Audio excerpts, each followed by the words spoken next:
to make sure Britt's okay. Who is she? You mean who was she? She's supposed to be dead.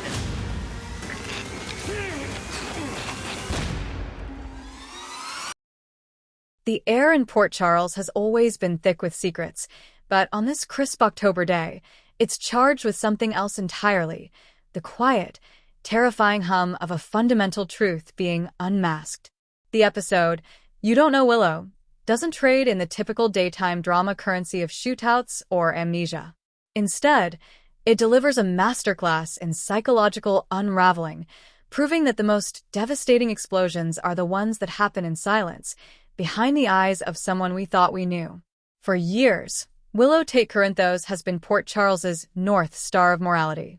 The kind-hearted teacher, the resilient survivor, the forgiving daughter, the devoted wife to Michael. She has been a bastion of grace under pressure, her compassion often feeling like the only stable ground in a town built on quicksand. But what happens when that ground itself proves to be an illusion, not just to others, but to Willow herself? Today, we learned that the good Willow wasn't a persona, it was a prison. And the inmate has finally decided to shatter the bars. The episode picks up in the immediate aftermath of the previous day's cliffhanger, Michael's discovery of a locked box in Willow's studio containing not mementos of their love, but a chilling, curated collection of grievances. There were printed emails between Michael and Drew, discussing Corinthos' holdings with a clinical detachment that excluded her. There were photos of Michael with Sunny, their shared, unspoken history a wall she could never scale. And most damningly, there was a detailed, handwritten timeline charting every perceived slight, every patronizing comment, every time she was handled instead of heard. We find Michael in the living room of their home, the box open on the coffee table like a crime scene. The confusion on his face is a painful thing to witness. He isn't angry yet, he's bewildered. Is this about the trust fund? He asks the empty room, his voice a hollow echo. Because I told her, we can adjust the portfolio. She just has to sign the papers. This line is the thesis of their entire problem. He is still speaking the language of finance and solutions, completely missing the fact that his wife is speaking the language of war. When Willow enters, she doesn't startle. She doesn't look guilty. She observes the scene with a terrifying serenity, her gaze landing on the open box and then on Michael's fraught expression. I see you've been redecorating, she says, her voice devoid of its usual warmth. It's this calm that throws Michael and the audience completely off balance. Willow, what is all this? Michael asks, holding up a page from the timeline. It says here, September 14th, discussed Wiley Science Project. Michael spoke for 10 minutes about market volatility.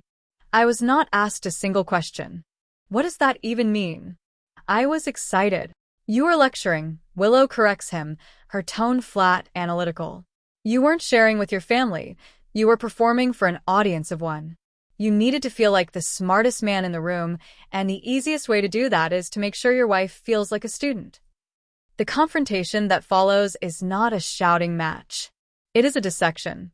For the first time, Willow is not filtering her thoughts through a lens of understanding or peacekeeping. She is wielding her intelligence like a scalpel, and she knows exactly where to cut. You built this life for us, Michael, she explains, pacing slowly around the room, her fingers trailing over the expensive furniture he chose. This beautiful, perfect, gilded cage. You presented it to me as a gift, but the instructions were written in a language only you could read. Your love has always been conditional on my compliance. Michael is aghast. That's not true. I have done nothing but support you. Protect you. Protect me, she repeats, the word tasting bitter on her tongue. That's the word you always use. You protected me from your business dealings. You protected me from the truth about my mother. You protected me from Sunny's world. You never once considered that what I needed protecting from was your own condescension. Your need to control the narrative of my own life. The scene is a tour de force for both actors. Michael's face cycles through disbelief, hurt, and a dawning, horrifying realization that some of her words might be striking a nerve he never knew he had. Willow, meanwhile, is a revelation. The gentle softening around her eyes is gone, replaced by a sharp, crystalline clarity. This is not the villainous breakdown trope so common in soaps. This is a systemic awakening.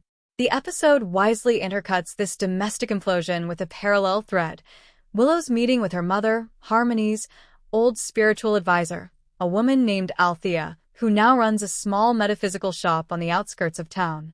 This is not a coincidence. It is a deliberate counterpoint. While Michael is just beginning to see the monster he believes has been hiding in his wife, Althea is helping Willow see the wounded child she has been carrying inside. In the dim, incense-scented shop, Willow holds a smooth, dark stone. "I feel like I've been sleepwalking," she confesses to Althea. "For years. I was the good daughter, the good patient, the good wife. I thought it was strength, but it was just silence." Althea, with eyes that have seen too much, nods slowly. "The soul cannot breathe in silence forever, child. It will either suffocate or scream. Your mother, she chose to suffocate her true self with poison. It seems you are choosing to scream." "It doesn't feel like screaming," Willow muses, turning the stone over in her palm. "It feels like finally telling the truth. And the truth is, I am so angry." This admission is a pivotal moment. Willow has spent a lifetime running from anger, viewing it as a destructive, negative force. But here, in this safe space, she is reclaiming it. Her anger is not a wildfire. It is the fire that forges steel. It is the energy she will use to burn down the placid, people-pleasing facade and rebuild something authentic from the ashes. Back at the house, Michael is desperately trying to logic his way out of an emotional abyss. "So what is this, Willow? A divorce? You're leaving me? Taking Wiley?" "You see," she says, a sad, almost pitying smile touching her lips. Your mind immediately goes to the most extreme, transactional conclusion. "This isn't about leaving you, Michael. Not yet. This is about you finally seeing me. The real me. The one who is furious that my opinion on our son's education is valued less than yours. The one who is tired of being the understanding wife when you prioritize your war with your father over dinner with your family. The one who is so much more than Michael Corinthos's greatest redemption project." The word project hangs in the air, and it's the blow that finally lands. Michael physically recoils. All the charitable foundations he set up in her name, the public declarations of how she saved him, the way he has crafted their public image as Port Charles's perfect power couple, it all suddenly looks different. It looks less like love and more like branding. The final act of the episode brings us to the ultimate pressure point: Wiley. Michael, in a last-ditch effort to regain control, tries to use their son as a shield. What do you think this will do to Wiley? To have his mother change into someone else? The air freezes. Willow's serene composure finally cracks, but not into tears. Into a cold, formidable rage. "Do not," she says, her voice dropping to a whisper that the best thing for Wiley is not a mother who is a ghost in her own life, smiling through her own suffocation. The best thing for him is a mother who shows him what it means to be whole, to have a voice, to demand respect, even from his father. In this moment, the title of the episode reveals its full meaning. You Don't Know Willow is not just Michael's problem. It has been Willow's problem, too. She didn't know herself. She had buried her own needs, her anger, her sharp edges, under a mountain of shoulds. She should be grateful. She should be kind. She should be the calm center in the storm. But storms are not calm. And Willow is done being the eye. She is ready to be the hurricane. The episode ends on two powerful, silent shots. The first is of Michael, alone in their cavernous living room, surrounded by the evidence of his wife's quiet rebellion. He sinks onto the sofa, the picture of a man who has just watched his entire understanding of the world be proven false. He thought he was the architect of his family's happiness, and he has just discovered that the foundation was built on a fault line he himself created. The final shot is of Willow, standing on the porch outside, looking in at him through the window. Her reflection is superimposed over his defeated form. She is not smiling in triumph. She looks resolute, sad, perhaps, for the pain she is causing, but utterly unshakable in her new path. She is on the outside looking in, and for the first time, she prefers the view. You Don't Know Willow is a landmark episode, not for its plot twists, but for its profound character work. It dismantles the good girl archetype and asks a terrifying question: what lies beneath a lifetime of performed goodness? The answer is not a monster, but a person, complex, angry, intelligent, and finally, terrifyingly free. The walls of the Corinthos mansion have never felt so thin, nor has the future of one of Port Charles's cornerstone couples ever been so thrillingly, devastatingly uncertain. General Hospital, GH, spoilers hint that Carly Spencer, Laura Wright, may have a fake Jason Morgan, Steve Burton, meltdown and betray her BFF to dupe Jack Brennan, Chris McKenna. During Carly's visit to Steinmauer in GH's October 22nd episode, Valentine Cassadine, James Patrick Stewart, gave her some advice now that they're joining forces for revenge. Since Carly wants to destroy Jack, Valentine told her the first thing she should do.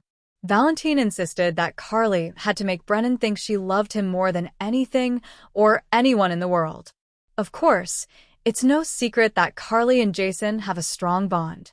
That's been a real problem for Britt Westbourne, Kelly Thibault, who's hesitant to re-enter a romance with Jason since Carly always seems to come first for him. Jason and Carly's connection is powerful, but Carly needs to make Jack believe he's more important than her bestie.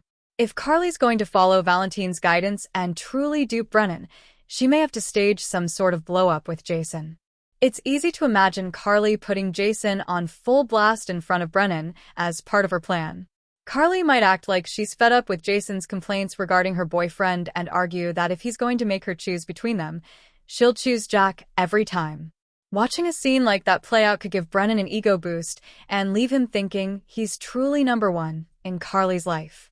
Naturally, Carly will have to be careful or else she could raise Brennan's suspicions during her scheme. This seems like a situation where Carly will have to make sure she doesn't overplay her hand. There's also the matter of how Carly will handle Jason, who came clean to her about Brennan's lies and Jocelyn Jacks, Eden McCoy, WSB recruitment. Jason may quickly figure out that Carly's using him as part of a revenge plot and voice his disapproval. Although Jason won't know about the fake identity that Damian Spinelli, Bradford Anderson, created or the new alliance Carly's formed with Valentine, he could still have concerns about Carly's Brennan payback. Nevertheless, Jason may go along with Carly's staged blow-up, even if he's worried about the trouble she's getting tangled up in. As a story bonus, Britt might grow closer to Jason if she thinks Carly is pushing him away. Whatever the case, General Hospital spoilers say Carly will have to do something big and bold if she wants Jack to believe he's number one in her heart. Creating a huge spectacle that involves turning against Jason would go a long way toward accomplishing that goal, so stay tuned for updates on any other Carly news. General Hospital, GH, spoilers for Friday, October 24th, reveal that Jason Morgan, Steve Burton, will get an SOS while Carly Spencer, Laura Wright, has some advice for Britt Westbourne, Kelly Thibault. Nathan West, Ryan Pavey, will also get some surprise comfort, so here's what GH fans can look forward to. In the steam room, Carly will have an awkward encounter with Britt, so that'll bring some Jason talk.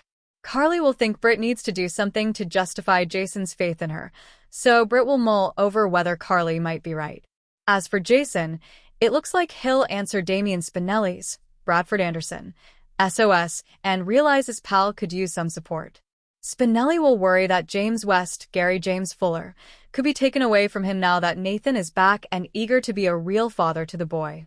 The fact that Spinelli's still uneasy over the details of Nathan's return will add to his troubles, but Jason will be there for Spin in his time of need. In the meantime, Nathan will catch up with Lulu Spencer, Alexa Havens-Bruning, and most likely thank her for calling in the crash that night. Lulu will wonder how Nathan is holding up following his dramatic comeback, so he'll admit it's been hard losing years of his life.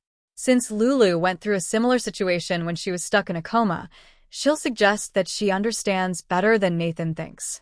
Over with Lois Chirulo, Rena Sofer, she'll tell Brooklyn Quartermain, Amanda Setton, about an opportunity that's fallen into her lap.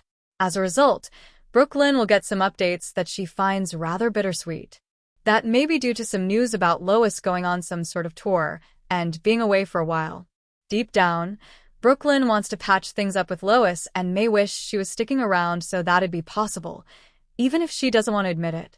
However, Brooklyn and Lois may experience another decent thaw in Friday's show, especially once Lois shares the details of her latest conversation with Giovanni Palmieri, Giovanni Mazza.